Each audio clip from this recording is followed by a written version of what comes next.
Section 21 of Lovecraft's Influences and Favourites. Recording by Rafe Ball. The Hashish Man by Lord Dunsany. I was at dinner in London the other day. The ladies had gone upstairs, and no one sat on my right. On my left there was a man I did not know, but he knew my name somehow, apparently, for he turned to me after a while and said, "I read a story of yours about Mare in a review." Of course I remembered the tale. It was about a beautiful oriental city that was suddenly deserted in a day. Nobody quite knew why. I said, "Oh, yes," and slowly searched in my mind for some more fitting acknowledgment of the compliment that his memory had paid me. I was greatly astonished when he said, "You were wrong about the Nusar sickness. It was not that at all." I said, "Why, have you been there?" And he said, "Yes, I do it with hashish. I know Mare well." And he took out of his pocket a small box full of some black stuff that looked like tar, but had a stranger smell. He warned me not to touch it with my finger, as the stain remained for days. "I got it from a gypsy," he said. "He had a lot of it, as it had killed his father." But I interrupted him, for I wanted to know for certain what it was that had made desolate that beautiful city, Mare, and why they fled from it swiftly in a day. "Was it because of the desert's curse?" I asked. And he said, "Partly it was the fury of the desert, and partly the advice of the Emperor Thubamlin, for that fearful beast is in some way connected with the desert, on his mother's side." And he told me this strange story.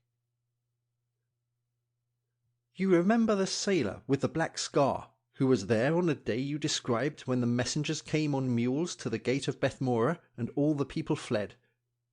I met this man in a tavern, drinking rum, and he told me all about the flight from Mare, but knew no more than you did what the message was, or who had sent it. However, he said he would see Mare once more whenever he touched again at an eastern port, even if he had to face the devil. He often said that he would face the devil to find out the mystery of that message that emptied Mare in a day.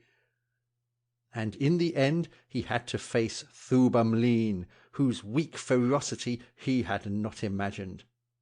For one day the sailor told me he had found a ship, and I met him no more after that in a tavern drinking rum. It was about that time that I got the hashish from the gypsy, who had a quantity that he did not want. It takes one literally out of oneself. It is like wings. You swoop over distant countries and into other worlds. Once I found out the secret of the universe.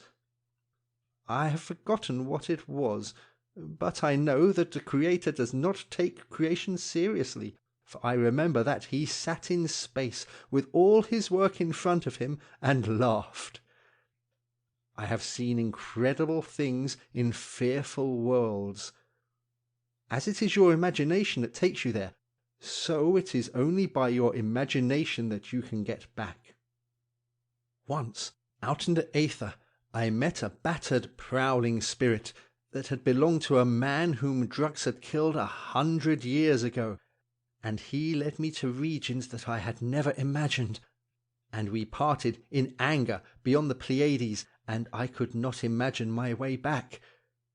And I met a huge grey shape that was the spirit of some great people, perhaps of a whole star, and I besought it to show me my way home, and it halted beside me like a sudden wind and pointed, and, speaking quite softly, asked me if I discerned a certain tiny light, and I saw a far star faintly, and then it said to me, "That is the solar system," and strode tremendously on.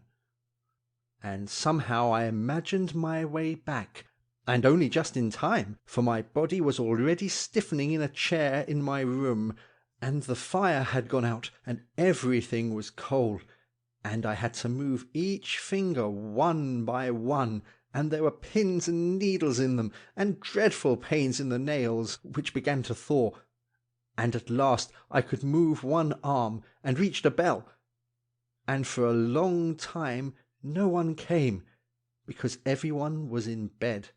But at last a man appeared, and they got a doctor, and he said that it was hashish poisoning, but it would have been all right if I hadn't met that battered, prowling spirit.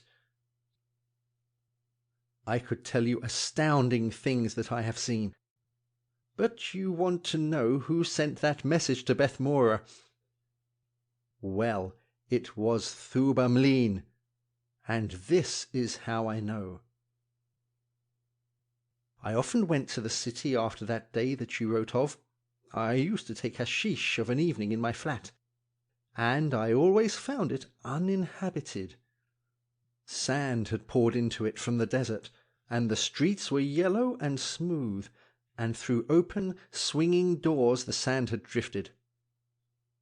One evening I had put the guard in front of the fire, and settled into a chair, and eaten my hashish, and the first thing I saw when I came to Bethmora was the sailor with the black scar, strolling down the street and making footprints in the yellow sand. And now I knew that I should see what secret power it was that kept Bethmora uninhabited. I saw that there was anger in the desert, for there were storm clouds heaving along the skyline, and I heard a muttering amongst the sand. The sailor strolled on down the street, looking into the empty houses as he went. Sometimes he shouted, and sometimes he sang, and sometimes he wrote his name on a marble wall. Then he sat down on a step and ate his dinner. After a while he grew tired of the city and came back up the street. As he reached the gate of green copper, 3 men on camels appeared. I could do nothing. I was only a consciousness, invisible, wandering. My body was in Europe. The sailor fought well with his fists, but he was overpowered and bound with ropes and led away through the desert. I followed for as long as I could stay, and found that they were going by way of the desert round the hills of Hap towards Utnavehi, and then I knew that the camel-men belonged to Thubamleen. I work in an insurance office all day, and I hope you won't forget me if ever you want to insure life, fire, or motor, but that's no part of my story. I was desperately anxious to get back to my flat, though it is not good to take hashish 2 days running. But I wanted to see what they would do to the poor fellow, for I had heard bad rumours about Thubamleen. When at last I got away, I had a letter to write. Then I rang for my servant and told him that I must not be disturbed, though I left my door unlocked, in case of accidents. After that I made up a good fire, and sat down and partook of the pot of dreams. I was going to the palace of Thubamleen. I was kept back longer than usual by noises in the street, but suddenly I was up above the town. The European countries rushed by beneath me, and there appeared the thin white palace spires of horrible Thubamleen. I found him presently at the end of a little narrow room. A curtain of red leather hung behind him, on which all the names of God, written in Yanish, were worked with a golden thread. 3 windows were small and high. The emperor seemed no more than about 20, and looked small and weak. No smiles came on his nasty yellow face, though he tittered continually. As I looked from his low forehead to his quivering under lip, I became aware that there was some horror about him, though I was not able to perceive what it was, and then I saw it. The man never blinked. And though later on I watched those eyes for a blink, it never happened once. And then I followed the Emperor's rapt glance, and I saw the sailor lying on the floor, alive but hideously rent, and the royal torturers were at work all round him.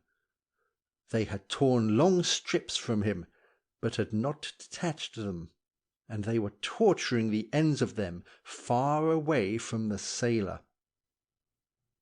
The man that I met at dinner told me many things which I must omit.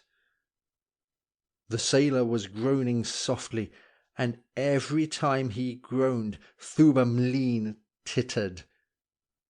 I had no sense of smell, but I could hear and see, and I do not know which was the most revolting, the terrible condition of the sailor, or the happy, unblinking face of the horrible Thubamleen. I wanted to go away, but the time was not yet come, and I had to stay where I was. Suddenly the Emperor's face began to twitch violently, and his underlip quivered faster, and he whimpered with anger, and cried with a shrill voice in Yanish to the captain of his torturers that there was a spirit in the room. I feared not, for living men cannot lay hands on a spirit.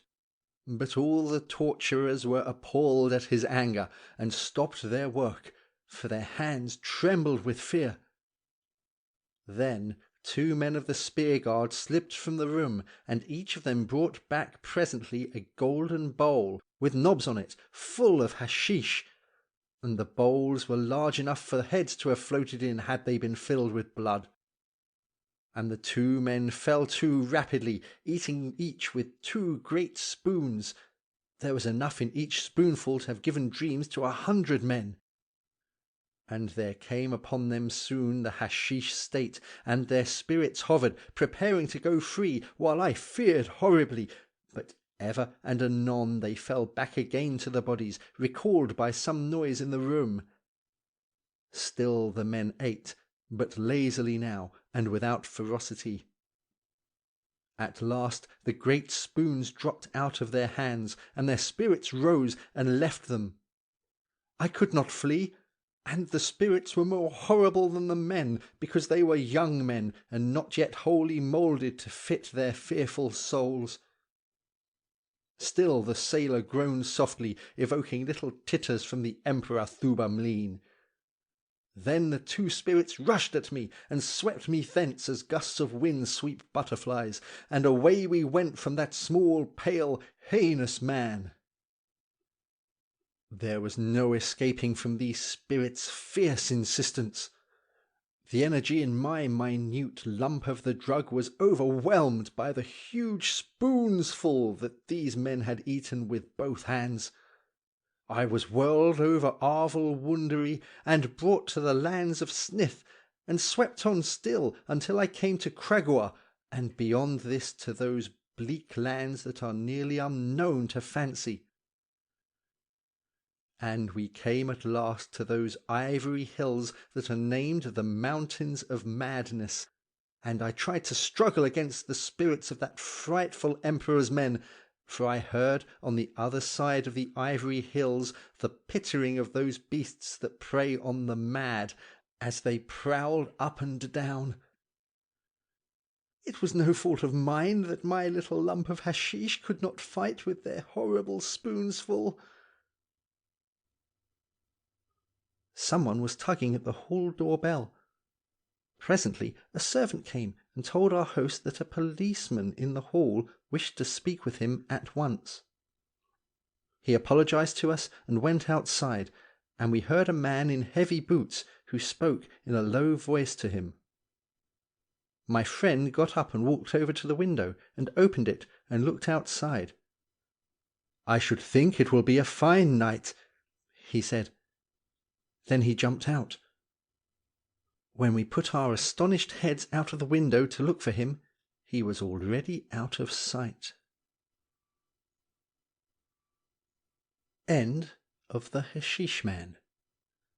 Recording by Rafe Ball.